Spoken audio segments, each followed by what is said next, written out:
么琐碎的事情，怎么可以打扰副总呢？那我打扰你一下行不行啊？就是我今天迟到，可不可以不扣工资啊？不行。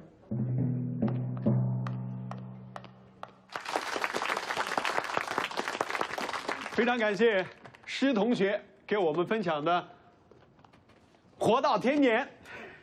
我希望大家呀，至少也要活到99，越活越年轻。谢谢大家。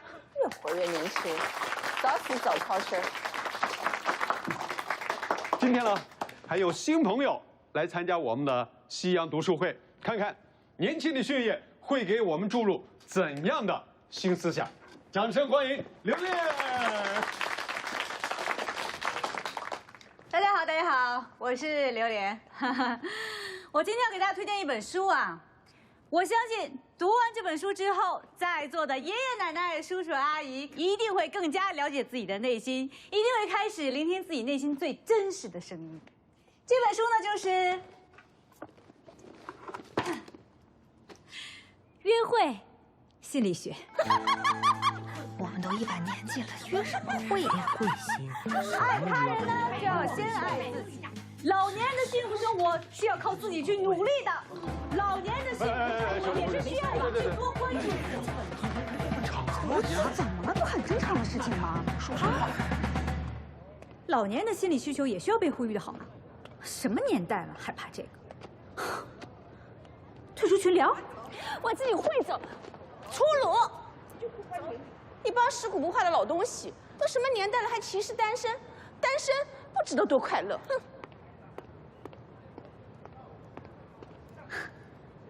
请问阿姨怎么称呼啊？没礼貌，请叫我林小姐。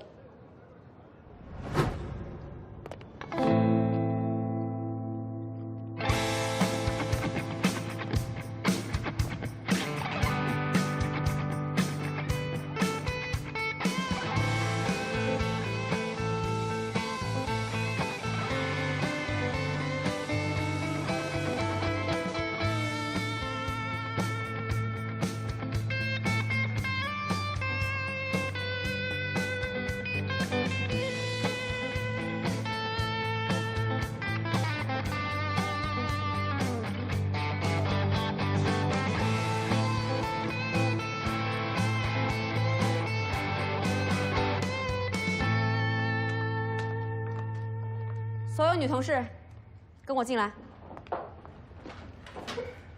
我呢，2人已经做惯了，也不差这么一回。无论是我们公司设备的维护角度，还是我个人洁癖的角度，我都已经容忍不了了。昨天，女洗手间的马桶又堵了，你们猜，通渠师傅跟我说是被什么堵的吗？卫生巾。太恶心了吧！谁呀，这么没素质？之前以为写主任纸巾才堵的。是啊，我这怀孕了，也好久都没用卫生巾了。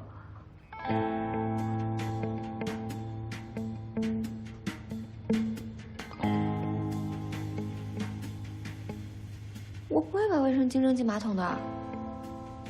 没有说是你，但是我必须很明确的跟大家说一下，卫生巾使用方法和正确的丢弃方式。用完卫生巾之后，卷起来，把这个包住，然后粘住，扔进垃圾桶里。听懂了吗？我只有棉条。